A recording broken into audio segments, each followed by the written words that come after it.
बिस्मिल्लाहिर्रहमानिर्रहीम। सुबह को ये दुआ पढ़ें। अल्लाह ताला ने कुरान में फ़रमाया है कि ला इन शकरतुम लअज़ीदन्नकुम, अगर तुम शुक्र करोगे तो हम तुम्हें और ज़्यादा देंगे। तो सारा दिन में इंसान बहुत सारी आमाल करता है, बहुत सारे जो है अच्छे काम करता है, तो हर बात पे बार-बार शुक्र अदा करना, तो इंसान कहेगा मैं तो सब परेशान हो जाऊँगा कि मैंने जैसे किसी को पानी पिलाया तो शुक्र है अल्लाह तेरा, खाना खिलाया शुक्र है अल्लाह तेरा, मैंने किसी की वजह से कोई हेल्प की शुक्र है। तो बार-बार बोलने से इंसान थोड़ा परेशान हो सकता है। तो इसके लिए आसान सी ये दुआ है कि अगर फजर की नमाज से पहले या पीछे ये दुआ पढ़ लें, यानी फजर की नमाज से पहले पढ़ ले या बाद में पढ़ ले, तो इसने तमाम दिन का शुक्रिया कर लिया और अच्छे कामों से मुवाफिक रहेगा।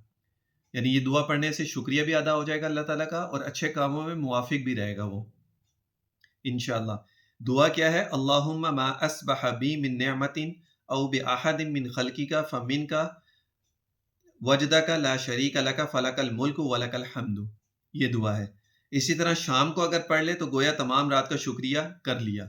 मगर अस्बहा की जगह अमसा पढ़ेगा फिर। शाम को पढ़ेगा तो अस्बहा क्योंकि सुबह के लिए होता है और अमसा शाम के लिए। तो अगर शाम को पढ़ा तो अमसा कर लेगा अस्बहा की जगह और सुबह में अस्बहा पढ़ लेगा।